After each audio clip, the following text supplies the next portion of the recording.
Hola, ¿qué tal? ¿Cómo están, chicos?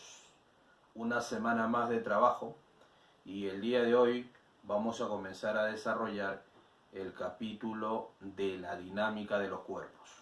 ¿De acuerdo? Bueno, hasta la vez anterior nosotros habíamos estado trabajando la estática, ¿no? A través de la primera condición de equilibrio y la segunda condición de equilibrio, ¿no? Vamos a dejar por un rato el equilibrio de los cuerpos y nos vamos a centrar nuevamente en el movimiento de los cuerpos, pero ahora enfocado desde el punto de vista de la dinámica. ¿De acuerdo? Entonces, vamos a analizar la siguiente situación. Por ejemplo, imagínate que yo tengo un bloque reposando sobre un piso liso. ¿De acuerdo? Tengo un piso liso y tengo mi cuerpo, qué sé yo, vamos a plantear de 5 kilogramos sobre el cual voy a aplicar una fuerza, ¿sí? Una fuerza de 20 newtons. ¿Está bien? Te pregunto, ¿sí? Vamos a plantear primero, jóvenes, que esté, profesor, el bloque reposando. Está en reposo. Pregunto, si el bloque está en reposo, ¿cómo se encuentra el bloque? Profesor, se encuentra en equilibrio, ¿no? Claro. ¿Y por qué está en equilibrio? Porque la fuerza de gravedad verticalmente para abajo se equilibra con ¿quién, profe? Se equilibra con la normal del piso. Y mientras esas dos fuerzas estén equilibradas, el bloque va a permanecer, profesor, en reposo. ¿Sí o no?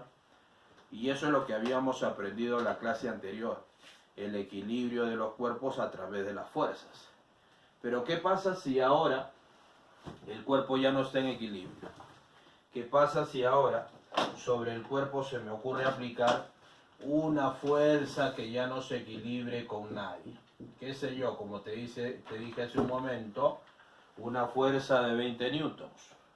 Pregunto, ¿esa fuerza con la que yo jalo de 20 newtons se va a equilibrar con alguien? Profe, la superficie es lisa, significa que no hay rozamiento. Entonces, profe, 20 newtons, no hay nadie que se compense con esa fuerza. ¿Qué va a pasar con el cuerpo? El cuerpo va a comenzar a moverse. El cuerpo va a comenzar a moverse hacia la derecha y, profe, va a ir cambiando su velocidad conforme transcurre el tiempo. Al inicio estaba en reposo con velocidad cero, ¿no? Luego su velocidad será ¿cuánto, profe? Luego su velocidad será, qué sé yo, 2 metros por segundo, 5 metros por segundo, 10 metros por segundo, 15 metros por segundo y así sucesivamente. ¿Qué significa? Que el cuerpo, al ser aplicado con esta fuerza de 20 newtons, comienza a cambiar su velocidad conforme transcurre el tiempo. Eso significa que el cuerpo experimenta ¿qué cosa? Experimenta una aceleración. De eso se dio cuenta Newton, que cuando sobre un cuerpo actúa una fuerza que ya no se equilibra con nadie, ¿qué provoca esa fuerza? Provoca un movimiento. Pero no cualquier tipo de movimiento, sino provoca un movimiento acelerado. Provoca un movimiento acelerado. De tal forma que Newton, haciendo múltiples experimentos en su laboratorio, llegó a la siguiente conclusión. ¿A qué conclusión llegó? Que la aceleración que experimenta el cuerpo depende de la fuerza y la aceleración que experimenta el cuerpo depende de la masa. ¿Y cómo es esa dependencia? La aceleración y la fuerza son directamente proporcionales y la aceleración y la masa son inversamente proporcionales. ¿Por qué son directas? Porque a mayor fuerza aplicada, mayor aceleración provocada. Obvio, ¿no? Más fuerza provocó más movimiento, provocó más aceleración. Menos fuerza, menos movimiento, menos aceleración. ¿Cómo son las magnitudes? Directamente proporcionales, ¿verdad? Punto número 1. Punto número 2. ¿Y cómo es la aceleración respecto a la masa? Oye, ¿qué es más fácil mover? una masita de 1 kilogramo o un masón de 100 kilogramos. Es evidente, ¿no? Profe, la masita de 1 kilogramo se mueve más a prisa, más rápido. Y la masita o la masa o el masón, profesor, se mueve más, ¿no? Más lento, ¿verdad? Claro, es como cuando tú quieres poner en movimiento a un tico y a un tráiler, ¿sí? ¿Quién se mueve, profesor, de forma más rápida? Obviamente, profe, el tico es más difícil, o perdón, es más fácil ponerlo en movimiento que el tráiler, ¿sí o no? ¿Verdad? Obviamente, profe. Entonces, ¿qué significa? Significa que la aceleración es inversamente proporcional a la masa. Más masa tiene el cuerpo, menos aceleración experimenta. Menos masa tiene el cuerpo, más aceleración. ¿Sí? En consecuencia, al final todo eso Newton lo resumió en una ecuación bastante simple que al final le vamos a llamar la segunda ley de Newton. ¿Qué demostró Newton? Newton demostró que la aceleración es directamente proporcional a la fuerza e inversamente proporcional ¿a quién? E inversamente proporcional a la masa. Por lo tanto, la aceleración es la fuerza entre la masa. ¿Te das cuenta o no? Esa es la ecuación a la que llegó finalmente Newton, de tal forma que si tú reemplazas los datos en el problema, la aceleración será la fuerza, que vale 20 newtons, dividido entre la masa, que vale 5 kilogramos. 20 entre 5, ¿cuánto vale la aceleración para nuestro ejemplo? 4 metros por segundo al cuadrado. ¿Qué significa eso? Que cada segundo que pasa, la aceleración o la velocidad, perdón, va cambiando de 4 metros por segundo en 4 metros por segundo. ¿Está de acuerdo o no? Esa es la famosa segunda ley de Newton. Y todo ello lo vamos, profesor, a plasmar, ¿no? De manera teórica, ¿sí? En la siguiente expresión. Todo ello lo vamos a analizar detalladamente. Por lo tanto, planteamos por acá, ¿sí? Ahora mira por acá entonces, con esa idea que te hemos dado, ya podemos analizar de forma más teórica lo que te acabo de comentar. Lo vamos a plasmar teóricamente. ¿Sí? ¿Qué vamos a estudiar entonces? La dinámica lineal de los cuerpos. ¿Qué estudia la dinámica? Lo que acabamos de analizar. La relación que existe entre los movimientos acelerados y las fuerzas no equilibradas. Profesor, la dinámica se encarga de estudiar la relación que existe entre los movimientos acelerados y las fuerzas que no se equilibran con nadie. Y todo ello lo vamos a encontrar, lo vamos a enfocar a través de una ley general llamada la segunda ley de mi colega Newton. ¿De acuerdo? Que a la letra dice así. ¿Sí? Que a la letra dice así. Profe, si sobre un cuerpo actúa una fuerza resultante no nula. ¿Qué significa que sobre un cuerpo actúe una fuerza resultante no nula? Significa, profe, que no hay equilibrio, profe. La resultante es distinta de cero. Quiere decir que ya no se te ocurra aplicar equilibrio. Cuando sobre un cuerpo actúa una fuerza resultante que no se equilibra con nadie, una fuerza resultante no nula, ¿qué provoca? Provoca una aceleración. Una aceleración A. ¿Qué cosa es esa aceleración? Demostró Newton. Es directamente proporcional a la fuerza e inversamente proporcional a la masa que tiene el cuerpo. Así lo vamos a expresar de forma literal la segunda ley de Newton. Repite conmigo, si sobre un cuerpo actúa una fuerza resultante no nula, ¿qué provoca esa fuerza resultante? Una aceleración que es directamente proporcional a la fuerza e inversamente proporcional a la masa. ¿Estamos de acuerdo o no? Todo ello lo podemos plasmar a continuación en una expresión física bien sencilla de aplicar en los problemas. Sígueme por acá entonces. Planteamos lo siguiente por acá. A ver, muchachos, imagínate que yo tengo mi cuerpito, ¿sí? Tengo mi cuerpito de masa M. A propósito, ¿en qué unidades debe estar la masa? Allá.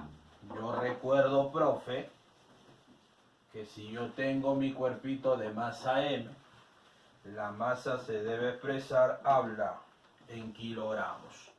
Tengo mi cuerpo de masa M en kilogramos, sobre el cual actúa una fuerza resultante no nula, ¿sí? Que debe estar en newtons. Pregunta, ¿qué va a producir esa fuerza resultante? Va a producir, habla, una aceleración, ¿verdad? Va a provocar una aceleración y mi cuerpito va a comenzar a moverse. Profesor, el cuerpo va a experimentar una aceleración. A la aceleración yo le llamo la aceleración A.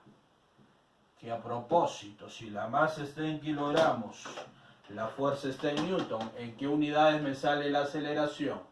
Me sale en metros por segundo al cuadrado. ¿De acuerdo? De tal manera que, analizando todo lo anterior, se verifica lo que nosotros llamamos la segunda ley de Newton. Que se verifica la famosa formulita de la segunda ley de Newton. Se verifica, ¿qué cosa, profe? Se verifica entonces que la aceleración es directamente proporcional a la fuerza resultante e inversamente proporcional a la masa que tiene el cuerpo. Y esa expresión que yo acabo de colocar, que en realidad es una expresión bastante sencilla, aceleración igual a la fuerza resultante entre la masa, es una expresión, profe, que le damos rango de ley y se conoce con el nombre de, efectivamente, profe, la segunda ley de mi colega Newton. La segunda ley de Newton, que nos dice que la aceleración es igual a la fuerza resultante sobre la masa. ¿Te cuento? Recontra sencillo. Toda aceleración se calcula como la fuerza resultante dividida entre la masa. Sin embargo, de manera más práctica, despejamos la fuerza resultante, ¿no? ¿Qué tal si la masa pasa a multiplicar? Entonces, de manera práctica, la segunda ley de Newton lo podemos expresar así. La fuerza resultante, habla, igual a masa por aceleración.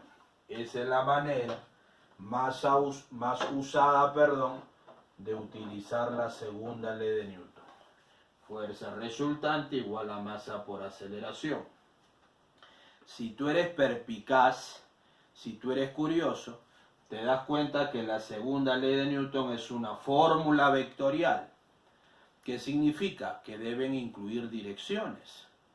A, como la fuerza resultante es un vector, y tú lo divides entre la masa, que es un número escalar positivo, al dividir un vector entre un número positivo, profe, el vector aumenta o disminuye su tamaño, pero nunca cambia su dirección. ¿Eso qué significa? Que la dirección de la aceleración siempre se encuentra en la misma dirección que la fuerza resultante. Y eso es una particularidad que yo voy a utilizar, profesor, en los problemas. ¿Qué se cumple? Se cumple entonces, oye, que la aceleración y la fuerza resultante siempre poseen, habla, que siempre tienen en común. Siempre poseen la misma dirección. ¿Qué significa eso? Que hacia donde apunta la resultante, obligatoriamente apunta la aceleración. En la dirección de la fuerza resultante está la dirección de la aceleración y viceversa. En donde está apuntando la aceleración es porque en esa dirección debe existir una fuerza resultante. Nunca te olvides, pulpín, la aceleración y la fuerza resultante siempre tienen la misma dirección. No te olvides, ¿ah? Muy bien. Listo.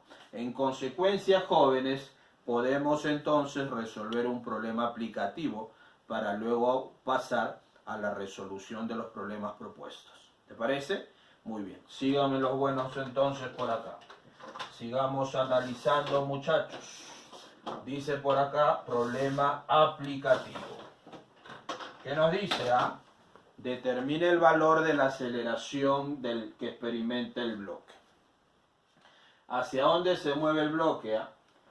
Se mueve a la derecha, se mueve a la izquierda, o tal vez se mueve hacia arriba, ¿no? Profe, se mueve hacia abajo. No, pero ahí está el piso. ¿Cómo se va a mover hacia abajo, Pepulpín? Cuidado, Cuidado. Entonces, profe, hay tres posibilidades. Que se mueva a la derecha, que se mueva a la izquierda o que se mueva para arriba. Te pregunto, ¿qué tengo que hacer para encontrar hacia dónde se va a mover el cuerpo? Tengo que ubicar la fuerza resultante, porque en la dirección de la resultante está la aceleración. Y hacia donde está la aceleración, profe, sí se va a mover el cuerpo. ¿Sí o no? Muy bien, entonces voy a calcular la resultante. Tengo 10 newton a la derecha, profe, 50 newton está fastidiando. ¿Por qué fastidia? Porque es una fuerza oblicua. Y como es una fuerza oblicua, yo lo puedo descomponer en una fuerza vertical y en una fuerza horizontal. ¿Me ayudas? ¿Cuánto mide cada componente? Si la hipotenusa es 50, habla cuánto vale el cateto opuesto. El cateto opuesto mide 30. 30 la componente vertical para arriba. ¿Y el adyacente cuánto mide? El adyacente mide 40 newtons. Una vez que yo descompongo, 50 newtons desaparece. ¿Qué otra fuerza está actuando? Profesor, está actuando el peso. ¿Me ayudas? Si la masa es 10 kilogramos, ¿cuánto mide el peso? Cuidado. Algunos se pueden emocionar. Como ven que ese 30 newton está jalando para arriba, entonces tal vez el cuerpo subiría, profesor. ¿Podría subir? No. En un problema determinado tal vez pueda subir, pero en este caso no. ¿Por qué no va a subir? Porque 30 newton no logra vencer al peso. Habla. ¿Cuánto mide el peso, Pulpín? Si la masa es 10 kilogramos, el peso es 100 newtons. Y como 100 newtons es mayor que 30, entonces 100 obliga a sentarse al bloquecito. ¿O no? Lo obliga a sentarse. 100 newtons, profe, 30 no logra vencer a 100. Como 100 es mayor, se siente el bloquecito y el piso responde con una fuerza normal. ¿Cuánto mide esa fuerza normal? Aquella que equilibra las otras verticales, ¿no? Si tengo 100 para abajo, ¿cuánto debe haber por arriba? 100 para abajo debe haber 100 para arriba. Como ya tengo 30, ¿cuánto mide la normal? La normal, profesor, mide 70 newtons. ¿Verdad? Muy bien. ¿Qué pasa con esas fuerzas verticales? Esas fuerzas verticales se equilibran. Significa que en esa dirección no hay movimiento. El movimiento lo originan las fuerzas que no se equilibran. Y si tú te percatas, profe, 40 newtons a la izquierda es mayor que 10 newtons a la derecha. ¿Quién logra vencer a quién? 40 logra vencer a 10, ¿verdad? Eso significa que la resultante apunta a la izquierda porque en esa dirección hay mayor fuerza. Y si la resultante apunta a la izquierda, profe, la aceleración también apunta a la izquierda. Y esa aceleración es la que me piden calcular. ¿Y cómo la determino? Aplicando la segunda ley de mi colega Newton. Digo por acá, profesor, sabemos, ¿qué sabemos? La segunda ley de Newton. ¿Qué nos dice? Que la fuerza resultante es igual a la masa por la aceleración, ¿verdad? ¿Y cómo se obtiene la resultante? Bueno, restando las fuerzas, ¿no? A propósito, yo voy a utilizar la ecuación escalar. Ya no voy a utilizar la ecuación vectorial, porque ya no es necesario indicar direcciones, ¿sí o no? ¿Y por qué ya no es necesario indicar direcciones? Porque ya acabo de encontrar la dirección, ¿no? Como la resultante está a la izquierda, la aceleración también va a la izquierda. Sí, en la segunda ley de Newton solamente voy a reemplazar los valores. El valor de la resultante es igual a la masa por el valor de la aceleración. ¿Quién es la resultante? Fuerza que está a favor de la aceleración menos fuerza que está en contra de la aceleración. Se resta mayor menos menor. La fuerza mayor es la que está a favor de la aceleración menos la fuerza que está en contra de la aceleración, que es la fuerza menor. Se resta mayor menos menor. 40 menos 10 es la resultante. Es igual a la masa por la aceleración. La masa vale 10 por el valor de la aceleración. Listo. 40 menos 10 queda 30. Igual a la masa que vale 10 por la aceleración A. Haces un esfuerzo mental. Habla Pokémon. ¿Cuánto sale la aceleración acá abajito? La aceleración sale 30 sobre 10. ¿Cuánto es, muchachos? Se está observando acá abajo, ¿no? 30 sobre 10. ¿Cuánto sale? Profe, sale 3 metros por segundo al cuadrado. ¿Qué significa? Significa que mi bloquecito comienza a moverse con 3 metros por segundo al cuadrado hacia la izquierda. ¿Qué quiere decir eso? Que cada segundo que pasa, su velocidad va cambiando de 3 metros por segundo en 3 metros por segundo a la izquierda. ¿Te das cuenta o no? Esa es la forma de aplicar la segunda ley de Newton. Fuerza resultante igual a masa por aceleración. ¿Me dejo entender o no? Muy bien. Todo esto ahora nos toca, profe, ponerlo en práctica en la resolución de problemas diversos. Muy bien, jóvenes. Espero que se haya entendido la parte teórica. Nos vemos en el próximo video en la parte práctica. Chao, Pokémon. Chao.